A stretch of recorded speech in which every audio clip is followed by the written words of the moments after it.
Hello guys, welcome to my online prep. In this video, we will be discussing how you can crack JIB exam in October 2023.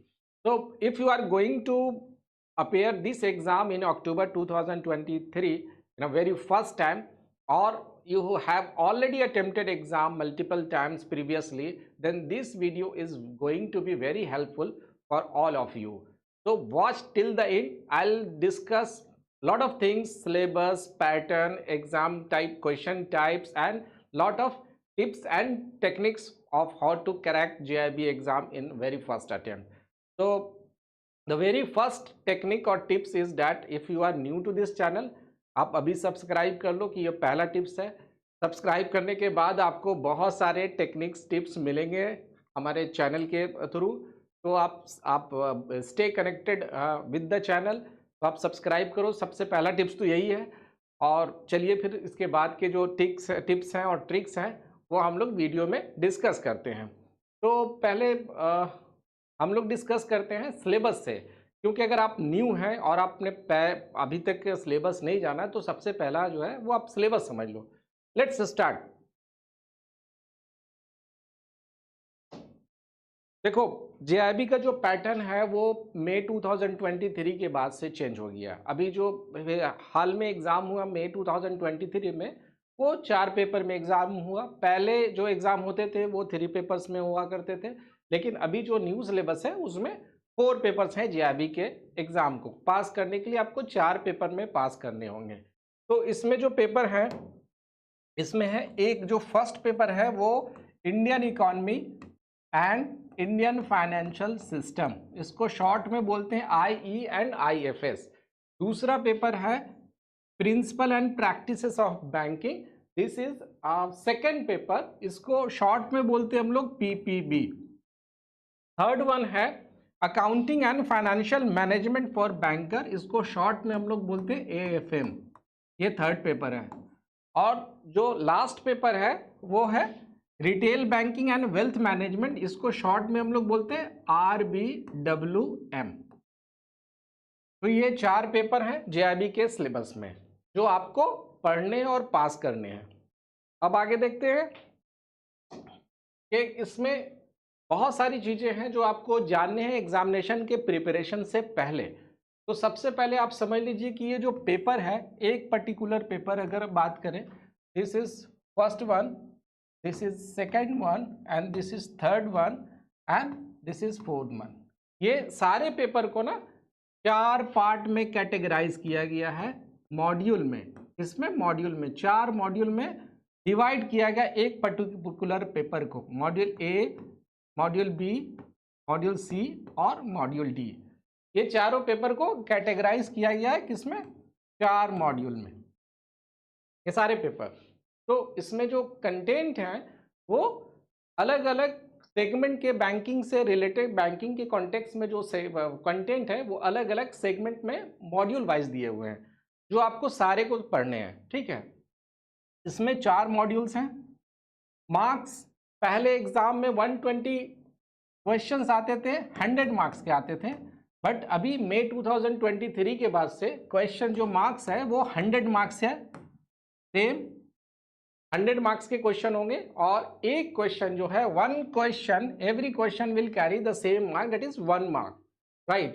तो जो question marks होंगे वो 100 marks के question होंगे। Timing जो होगा वो 2 आवर्स का है एग्जाम में। क्वेश्चन जो है वो 100 क्वेश्चन है। तो हम लोग इसको ऐसे लिखते हैं, लेट्स मॉड्यूल 4 मॉड्यूल्स हैं, मार्क्स 100 मार्क्स है, number of question 100, timing 2 hours, right. अब पासिंग क्राइटेरिया, ये बात समझ लो, ये थोड़ा कंफ्यूजिंग है। ये बहुत सारे लोग जब एग्जाम पास करते हैं और कोई पेपर उनका बैकलॉग लग जाता है, तब ये क्वेश्चन बहुत लोग रेज करते हैं। अभी जो मई 2023 में एग्ज़ाम हुआ उसमें बहुत सारे क्वेरीज आए हम लोगों के पास, और इंडिविजुअली तो पॉसिबल नहीं होता है सारे को देने के लिए, लेकिन ये एक ही क्वेश्चन था कि क्या मैं एग्ज़ाम पास कर चुका हूँ, क्या मेरे इतने मार्क्स आए, मैं पास कर चुका हूँ। तो इस पे आप समझ लो कि क्या है। इस एग्जाम को पास करने के लिए आपको 50 मार्क्स चाहिए पास करने के लिए। आउट ऑफ 100 50 मार्क्स चाहिए होगा, तो टोटल आपको 200 मार्क्स चाहिए होंगे पास करने के लिए। सिंपल। लेकिन कुछ ग्रेस, कुछ लिबरल होकर IIBF ने एक फ्लेक्सिबिलिटी आपको दे दी है कि सपोज करो कि आपका 50 से थोड़ा मार्क्स कम आ गया, but not less than 45 marks. तो आप एक काम करो कि अगर सपोज करो कि इसमें 55 आया, तो इस वाले पेपर में इसको कंपनसेट करो, 50 + 5 लाओ तो पास कर जाओगे।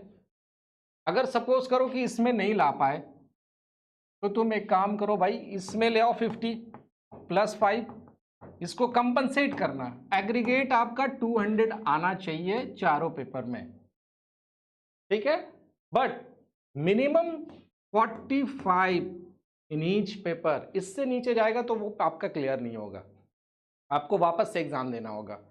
तो एक सिनारियो, 2-3 सिनारियो लेते हैं, आपको क्लियर हो जाएगा कैसे ये आप कर सकते हो। सिनारियो 1 देखो, सिनेरियो 1 है, आपने इसमें 50 लाया, इसमें आपने 46 लाया, इसमें आपने 44 लाया और इसमें आपने 55 लाया, तो आप पास कर गए या नहीं कर गए? कर गए, क्योंकि आपका मिनिमम क्राइटेरिया क्या है? 45 है। अब सपोज करो कि इसमें 46 लाया और इसमें आपने 45 लाया और इसमें लाया आपने 50 और इसमें आपने लाया कितना? इसमें आपने लाया 59। आप पास करोगे या नहीं करोगे? ये एग्रीगेट 200 आ जाएगा, तो पास करोगे क्योंकि मिनिमम क्राइटेरिया 45 मार्क्स का है, ठीक है। तो आप मिनिमम तो इसमें ला रहे हो और ये जो कंपनसेट हो रहा है इसका 5 मार्क्स और इसका 4 मार्क्स, वो तो आपने एक्स्ट्रा ले आया। अब सपोज करो कि ये 50 नहीं है, ये भी 45 है, देन आपको क्या करना होगा? इस लास्ट पेपर में 50 तो इसका लाना ही है, प्लस इसका 4, इसका +5 प्लस इसका भी 5, यानी कि एक्स्ट्रा मार्क्स आपको करना होगा 14 मार्क्स, यानी 64 इसमें आएगा, तब आप पास कर जाओगे। क्लियर? समझ में आया? ठीक है। अब देखो, दूसरा है टाइप्स ऑफ क्वेश्चन। पहले क्वेश्चन आते थे 2-3 तरह के, fill in the blanks, fill in the blanks आते थे, MCQs आते थे, MCQs आते थे और कुछ केस स्टडीज आते थे। अभी जो मई 2023 में एग्जाम हुआ उसके बाद से पैटर्न बिल्कुल चेंज हो गया जी अभी एग्जाम का। अब क्या हो गया है? अब देखो, क्वेश्चन मैं दिखाता हूं कि पहले और अब में क्या फर्क है। देखो, पहले जो क्वेश्चन है, अभी जो क्वेश्चन आ रहे हैं ना, ये रेगुलर क्वेश्चन है, इसको रेगुलर MCQs बोलते हैं हम लोग। इसको क्या बोलते हैं? Regular MCQs। इसमें आपको एक क्वेश्चन रहेगा, 4 ऑप्शन रहेंगे, ठीक है। तो IIBF ने मई 2023 के बाद से क्या किया? रेगुलर MCQs में, जैसे क्वेश्चन में ना 40 to 50% क्वेश्चन आपको ऐसे ही क्वेश्चन मिलेंगे रेगुलर, 40 to 50%।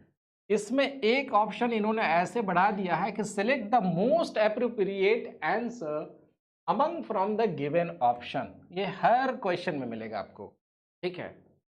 उसका कोई सिग्निफिकेंस, अगर इस तरह का क्वेश्चन है, रेगुलर MCQ है, एक क्वेश्चन है, 4 ऑप्शन है, तो आप समझो कि MCQs है। आप उस पर ज़्यादा फोकस नहीं करो कि select most appropriate answer among the, आपको अगर आंसर पता है कि ये इसका आंसर ये होगा, तो आप क्लियर, आप आंसर टिक करो, पास कर जाओगे।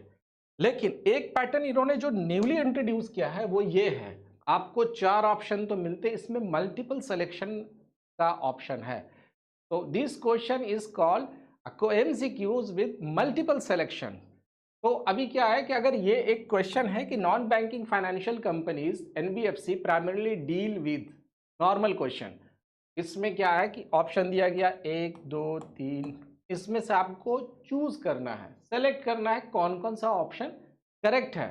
तो may be only 1, only 2, only 3 या फिर सारे, इस तरह से इन्होंने थोड़ा सा ट्रिकी बना दिया है। बट अगर आपका जो कॉन्सेप्ट है क्लियर है इस पे, तो इसके बाद इस तरह के पैटर्न आने के बाद एक चीज बिल्कुल ही क्लियर है कि आपका जो बेसिक है, फंडामेंटल्स है किसी भी टॉपिक का, वो क्लियर होना चाहिए। अदरवाइज इसमें से एक भी ऑप्शन को अगर आप नहीं पता है तो फिर हो सकता है कि आप रॉन्गली मार्क कर दो, जैसा कि इस बार इंडियन इकोनॉमी और इंडियन फाइनेंशियल सिस्टम में हुआ। Indian financial system, Indian economy और इंडियन फाइनेंशियल सिस्टम के जो पेपर था, फर्स्ट पेपर, उसने गूगली दे दिया, गूगली मार दिया। अब क्या हुआ, बहुत सारे लोगों का बैकलॉग लग गया Indian economy, Indian financial system में। कारण यही था कि इस पहला एग्जाम का पहला एक्सपीरियंस था और स्टूडेंट को मतलब दे वर नॉट अवेयर कि इस तरह से क्वेश्चन आएंगे।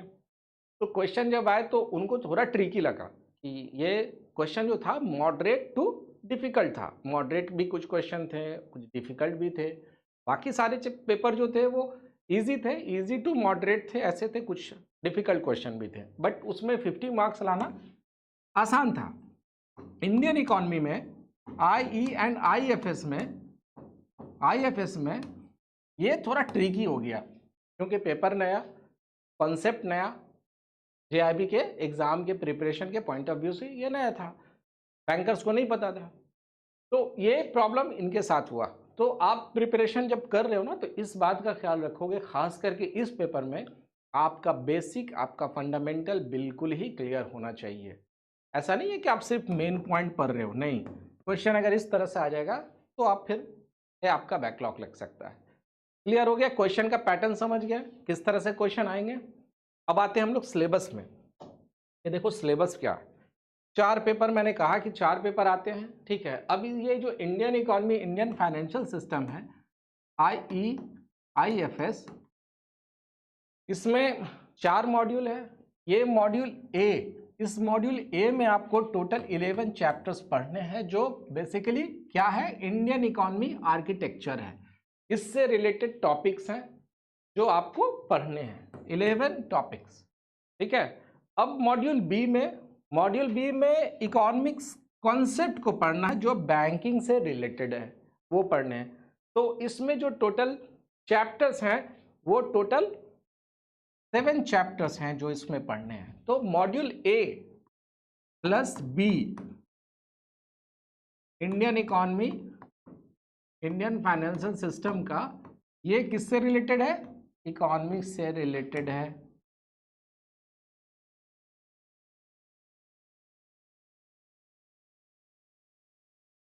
इकोनॉमिक से रिलेटेड है।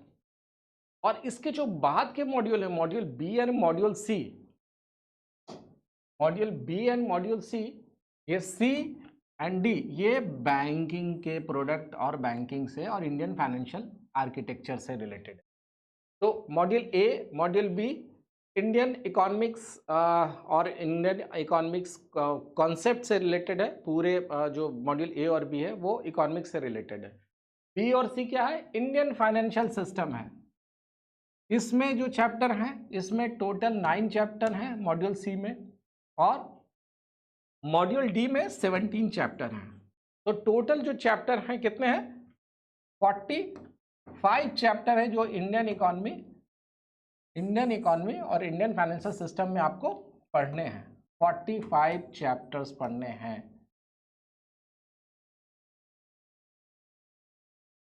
क्लियर? तो इसके प्रिपरेशन आपको थॉरली करना पड़ेगा, सारे टॉपिक को पढ़ने पड़ेंगे, क्योंकि किस टॉपिक का अलग अलग वेटेज है। क्वेश्चन देखो, क्वेश्चन क्या आता है, 100 क्वेश्चन इनको लेना है। तो हो सकता है कि इस बार जो मई में है, ये 2-3 टॉपिक इन्होंने नहीं पूछा, इस टॉपिक से ही क्वेश्चन ले लिया, है ना।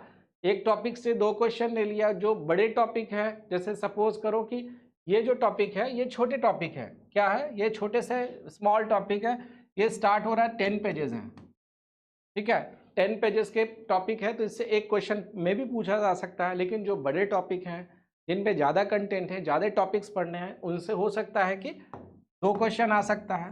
तो ये आप गेस नहीं कर सकते हो कि इसी टॉपिक से आएगा। कुछ इंपॉर्टेंट चैप्टर होते हैं, बट उसके जो वेटेज होते हैं वो 50% ही होते हैं, क्योंकि IABF कब उसका पैटर्न चेंज कर दे, उसका जो सेट ऑफ क्वेश्चन पहले से सेट है उसको चेंज कर दे, यू नेवर नो। ठीक है, तो आपको सारे चैप्टर को पढ़ना होगा, टच करना होगा। तो ये हो गया Indian economy, Indian financial system. Second paper है principle and practices of banking. अच्छा, एक चीज आप और देख लो, इसमें टोटल जो पेजेस, अगर आप मैकमिलन की बुक देखोगे तो इसमें टोटल जो पेजेस हैं वो पढ़ने, आपको कितने पेजेस पढ़ने हैं? 630 पेजेस है जो डेली बेसिस पे आपको पढ़ने हैं। ठीक है, 630 याद रखना। ये क्यों, मैं बताऊंगा। अब आ जाओ आप principle and practices of banking. ये सेकंड पेपर है, ये पहले से जेआईबी के पार्ट हैं। इसमें अगर आप ब्रांच बैंकिंग में हो तो आपको हैंड्स ऑन एक्सपीरियंस मिलता है, बहुत सारे टर्म्स हैं, बहुत सारे चीज़ें हैं जो आपको पहले से पता होती है, क्योंकि आप ब्रांच बैंकिंग में हो तो आपको पता होता है। तो ये बैंकिंग का जो बेसिक जो बैंकिंग होती है ऑपरेशनल, वो इसमें चीज़ें पता होती है। अब देखो इसमें क्या है कि मॉड्यूल ए में क्या है ना, मॉड्यूल ए में जनरल बैंकिंग ऑपरेशन है। इसमें टोटल 21 चैप्टर पढ़ने हैं, 21 चैप्टर। इसका वेटेज जो है इस पर्टिकुलर मॉड्यूल का एग्जाम के पॉइंट ऑफ व्यू से 20 to 25% है। ठीक है, ये सिर्फ बैंकिंग, जनरल बैंकिंग ऑपरेशन से रिलेटेड है, या ऐसे मैं बोलूं कि ये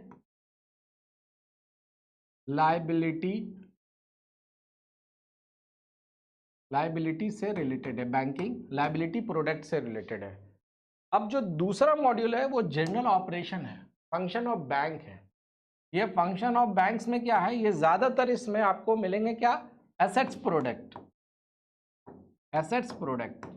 ठीक है, तो जैसे important law related to recovery, contract of indemnity, documentation, type of collateral, ये जितने भी हैं, primary sector advances, personal finance, ये सारी चीज़ें जो क्या है वो एसेट्स वाले प्रोडक्ट हैं। तो इसमें जो टोटल चैप्टर है उसमें आपको 20 चैप्टर हैं जो आपको पढ़ने हैं मॉड्यूल बी में, मॉड्यूल बी में पढ़ने हैं 20 चैप्टर। ठीक है, नेक्स्ट देखते हैं मॉड्यूल सी में बैंकिंग टेक्नोलॉजी से रिलेटेड चीज़ें पढ़नी है आपको। इसका जो वेटेज है, इसका वेटेज है 15 to 20%, इसका वेटेज है, इससे क्वेश्चन आते हैं। फिर मॉड्यूल डी में आपका एथिक्स से रिलेटेड है, टोटल 5 चैप्टर्स हैं। इस बार मई 2023 में 8 to 9 क्वेश्चन आया था। एग्जाम देखो, एग्जाम 3 शिफ्ट में होता है, तो किसी शिफ्ट में एक पर्टिकुलर क्वेश्चन से 8 क्वेश्चन आया, किसी शिफ्ट में 9 क्वेश्चन आया, इतना ही वैरी करता है, बहुत ज़्यादा वैरी नहीं करता है कि इससे 8 आ गया, नेक्स्ट शिफ्ट में हो सकता है 12 क्वेश्चन है, इतना वैरी नहीं होता है। या बहुत सारे होते हैं, ये जितने भी क्वेश्चन होते हैं तो 8 ही आते हैं, काउंट करने में प्रॉब्लम हो जाता है। सेट ऑफ क्वेश्चन सेम रहता है, नंबर ऑफ क्वेश्चन उस पर्टिकुलर टॉपिक से वो सेम लेते हैं। ठीक है, तो इससे इस बार जो क्वेश्चन मई 2023 में पूछा गया था वो 8 to 9 क्वेश्चन आए थे इस पर्टिकुलर टॉपिक से। तो आपके लिए जब आपको पास करना है ये पेपर, तो ये जो मॉड्यूल है ये वीवीआई है, मॉड्यूल बी, मॉड्यूल ए। अगर आपने इसको नहीं पढ़ा ठीक से तो आप इस पेपर को क्लियर नहीं कर पाओगे। नेक्स्ट है accounting and financial management for banker, AFM। इसमें आपको क्या पढ़ने हैं, इसमें आपको पढ़ने हैं टोटल 11 चैप्टर जो मॉड्यूल ए में अकाउंटिंग प्रिंसिपल्स के बारे में पढ़ने हैं। अगर आप नॉन कॉमर्स बैकग्राउंड स्टूडेंट हो तो ये थोड़ा सा पेपर आपके लिए डिफ़िकल्ट हो जाएगा, लेकिन अगर आप प्रैक्टिस करते हो, सही से पढ़ते हो सारी चीज़ों को, तो ये केक वॉक हो सकता है। ठीक है, जो कॉमर्स बैकग्राउंड स्टूडेंट हैं उनके लिए तो बहुत इजी होगा, क्योंकि उनका ऑलरेडी कॉन्सेप्ट समझा हुआ है चीज़ें। जो नॉन बैक जो साइंस बैकग्राउंड के हैं या आर्ट्स बैकग्राउंड के या इंजीनियरिंग बैकग्राउंड के हैं उनको थोड़ा समझने में प्रॉब्लम होगा, but practice makes man perfect. आप प्रैक्टिस करोगे क्लियर हो जाएगा। ये पेपर सबसे डिफिकल्ट माना जाता है, बट इस बार जो क्वेश्चन आए वो ईजी टू मॉडरेट है। इंडियन इकोनॉमी में से ज़्यादा डिफिकल्ट क्वेश्चन आए थे, बट ये वाले पेपर जो मई 2023 में क्वेश्चन आए थे वो थोड़े इजी टू मॉडरेट क्वेश्चन थे, बहुत डिफिकल्ट नहीं है। ठीक है, तो मॉड्यूल ए में आप accounting and principle and process पढ़ते हो और इसमें 11 चैप्टर है। मॉड्यूल बी में आप financial statement and core banking system पढ़ते हो, इसमें आपके टोटल 6 चैप्टर्स हैं। और मॉड्यूल सी में आप फाइनेंशियल मैनेजमेंट के बारे में पढ़ते हो, जिसमें ये बहुत इंपॉर्टेंट चैप्टर है। इससे 30% क्वेश्चन आते हैं। इस बार भी 30% क्वेश्चन इसी से आए थे। तो बहुत मोस्ट इंपॉर्टेंट चैप्टर मॉड्यूल सी।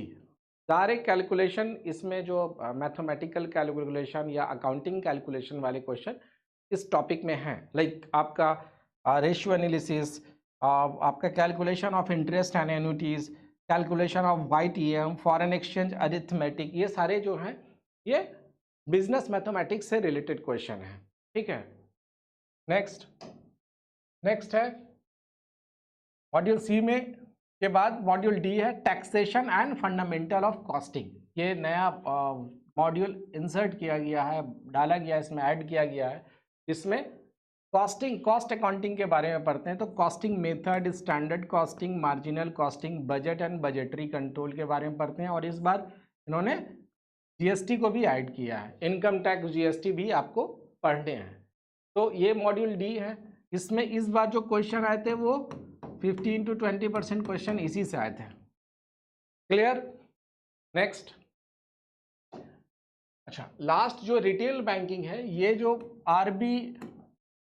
RBWM जो चैप्टर बुक है, ये पहले CIB के एग्जाम के one of the electives paper हुआ करते थे। तो ये क्या हुआ कि इस चीज पेपर को इन्होंने JIB के एग्जाम में इसको ऐड कर दिया कि ये पेपर, क्योंकि ये बैंकिंग से जुड़ा हुआ पेपर है, ये हर बैंकर को पता होना चाहिए कि रिटेल बैंकिंग में क्या क्या प्रोडक्ट होते हैं, क्या क्या सिस्टम होते हैं और क्या क्या सर्विसेज होते हैं। तो रिटेल बैंकिंग के से रिलेटेड जितनी भी चीज़ें हैं, they have just included all the parameter, all the concept of retail banking in this book.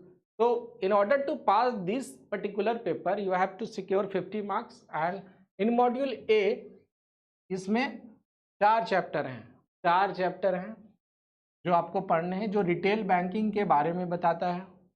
फिर आपके पास क्या है, उसके बाद मॉड्यूल बी में क्या है, रिटेल प्रोडक्ट एंड रिकवरी। इससे 40% क्वेश्चन आए थे इस बार। मॉड्यूल बी से 40% क्वेश्चन आए थे। नेक्स्ट सी है support service marketing and banking, marketing of banking and services product. इसमें इस बार जो एग्जाम में आए थे वो 10 to 12 क्वेश्चन आए थे यहाँ से, और वेल्थ मैनेजमेंट से इन टोटल में से तो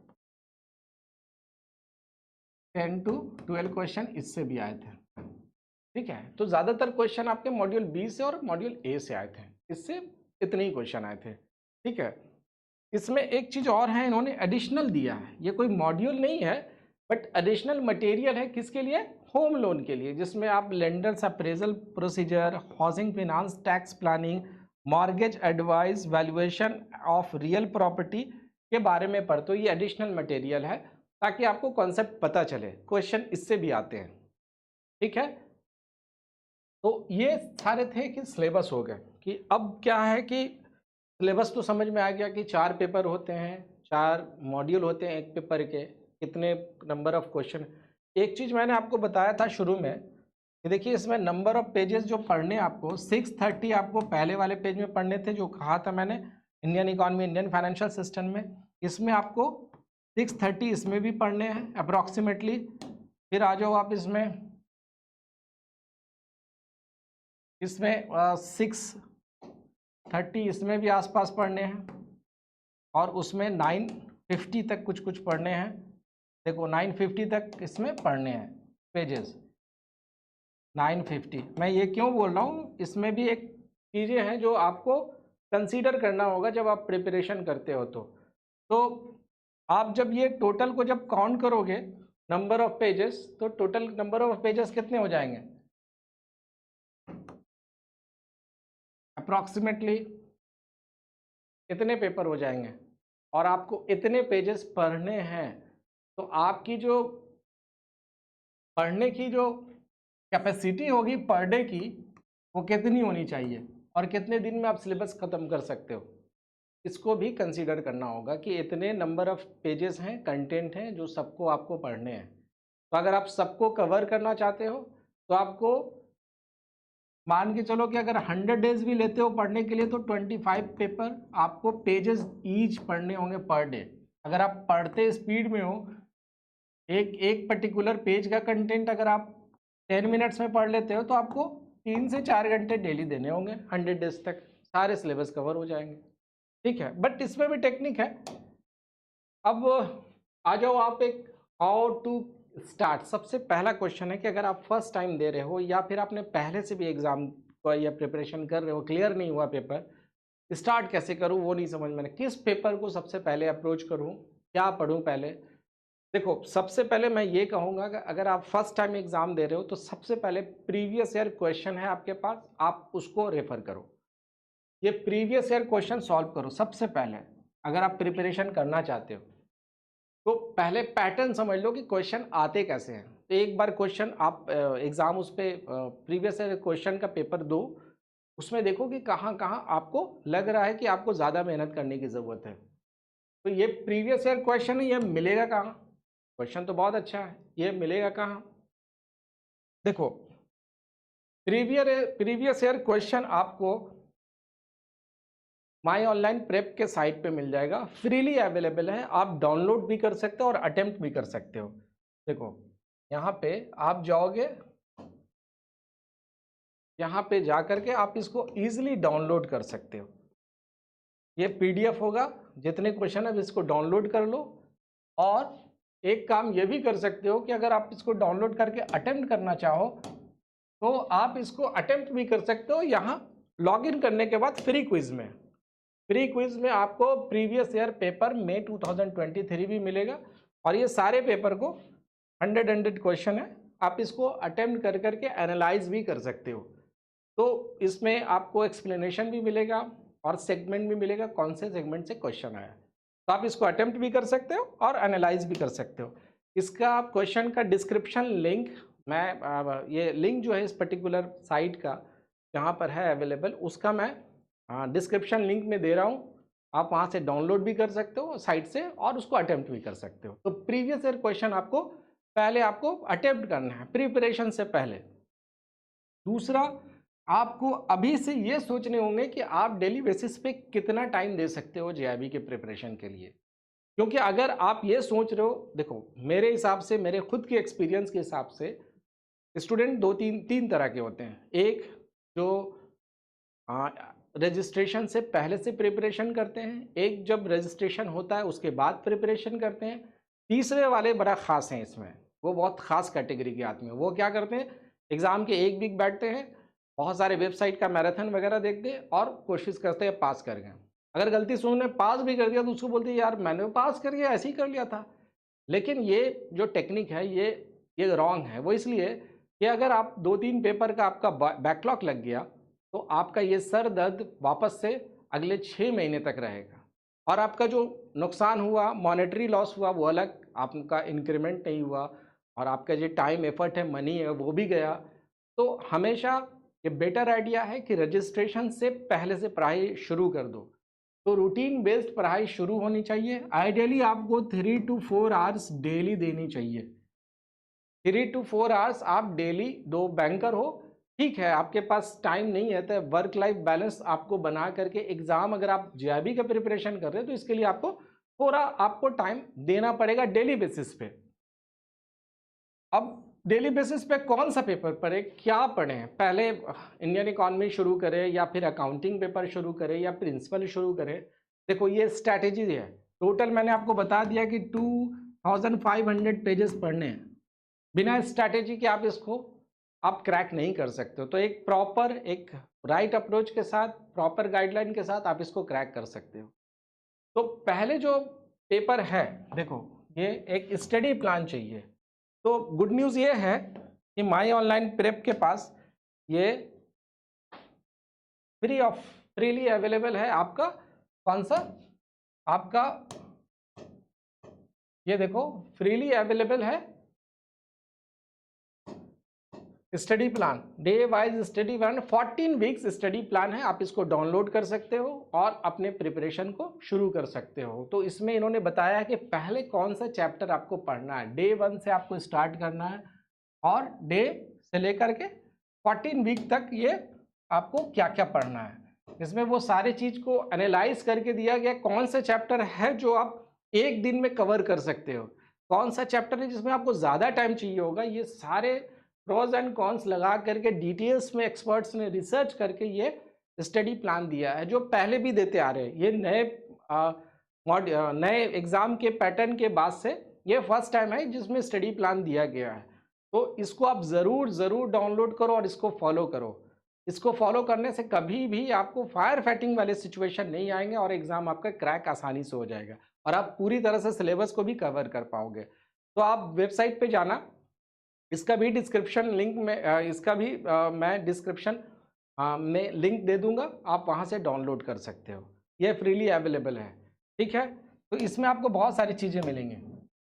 देखो ये पेपर वाइज मिलेगा आपको कि आपका आइडियली कितने दिन में ये पेपर ख़त्म हो जाए। एक नॉर्मल स्टूडेंट जो 3 से 4 घंटे डेली बेसिस पे दे रहा है उसके लिए ये बिल्कुल ही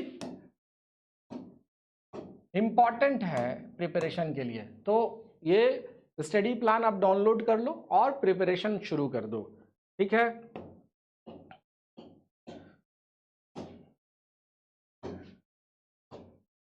नेक्स्ट है टाइम मैनेजमेंट। टाइम मैनेजमेंट तो आपको ही करना है। आप बैंक में हो, आप सुबह का टाइम निकालो, 2 घंटे सुबह का टाइम निकालो, 2 घंटे रात का टाइम निकालो, तो टाइम मैनेजमेंट करना पड़ेगा। टाइम मैनेजमेंट में अगर आप बुक तो लेकर के नहीं जा सकते हो बैंक में, तो आप अर्ली उठ जाओ पहले, उसमें थोड़ा सा टाइम आप जेआईबी के लिए निकालो कि आज मैं इतना कवर करता हूँ, शाम में आऊँगा, आज मैं इसका वीडियो लेक्चर देख लेता हूँ, आज मैं इतना ई बुक्स पढ़ लेता हूँ या आज मैं बुक्स पढ़ लेता हूँ और इसका मैं शाम में आकर के मॉक टेस्ट दूंगा। आप ऐसा कर सकते हो। तो जो रात में आपने पढ़ा हो उसका सुबह मॉक टेस्ट लगा लो। तो ये अगर आप लगाते हो, टाइम मैनेजमेंट करते हो, ये टाइम मैनेजमेंट अगर बैलेंस में लेकर के चलते हो तो आराम से ये क्रैक हो सकता है, ठीक है। तो टाइम मैनेजमेंट हो गया। जेआईबी कॉम्बो प्रो, ये जेआईबी कॉम्बो प्रो क्या है, ये माई ऑनलाइन प्रेप का एक बहुत ही हाईली एक्लेम्ड कोर्स है। जेआईबी कॉम्बो ये सेल्फ पेस्ड कोर्स है। इसमें आपको सारे चैप्टर वाइज वीडियो लेक्चर मिलते हैं। वीडियो लेक्चर सारे चैप्टर, जितने भी चैप्टर हैं उसके डिटेल्स में जो जो चीज़ें हैं आप वीडियो लेक्चर में देख सकते हैं। 180 चैप्टर वाइज मॉक टेस्ट आपको मिलेंगे। हर एक चैप्टर जो हम लोगों ने देखा, इसमें इतने चैप्टर्स हैं, उस सारे के मॉक टेस्ट मिलेंगे। सारे पॉसिबल प्रोबेबल क्वेश्चन आपको उसमें मिलेंगे आंसर और एक्सप्लेनेशन के साथ। और उसके बाद फुल लेंथ मॉक टेस्ट मिलेंगे। एग्ज़ाम जब आपका बिल्कुल ही शेड्यूल एग्ज़ाम रहेगा उसके थोड़े दिन पहले आपको फुल लेंथ मॉक टेस्ट मिलेंगे कि अब आप चैप्टर वाइज एग्जामिनेशन का प्रिपरेशन कर चुके हो, सारे मॉक टेस्ट लगा चुके हो। Now it's time to gauge how much knowledge you have gain with the help of chapter wise mock test. तो अब क्या है, उसके बाद आपको फुल लेंथ मॉक टेस्ट मिलेंगे। 5000 से भी ज़्यादा क्वेश्चन हैं पूरे कोर्स में। 1000 क्वेश्चन केस स्टडीज़ के हैं इसमें, और आपके पास डाउट क्लियरिंग सेशन भी है। आप चाहो तो यहाँ पे कोई भी क्वेश्चन आप एक्सपर्ट से हेल्प ले सकते हो जहाँ कन्फ्यूज़न होता है। क्वेश्चन आपको हिंदी और इंग्लिश दोनों लैंग्वेज में मिलेंगे, ठीक है। तो ये आप इनरोल कर सकते हो और प्रिपरेशन ईजिली क्रैक कर सकते हो। जो चीज़ें बताया गया वो ईजिली आपसे क्रैक हो जाएगा। अब आ जाओ नेक्स्ट। अब आप ये कैसे इनरोल करोगे वो देखो। आप माई ऑनलाइन प्रेप का प्ले स्टोर में जाकर के माई ऑनलाइन प्रेप एक साथ लिखना, माई ऑनलाइन प्रेप। बहुत सारे स्टूडेंट माई अलग ऑनलाइन अलग करते हैं, उनको थोड़ी डिफिकल्टी होती है। तो आप एक साथ माई ऑनलाइन प्रेप टाइप करना गूगल प्ले स्टोर पे, प्ले स्टोर टाइप करके और इसको साइन इन करना।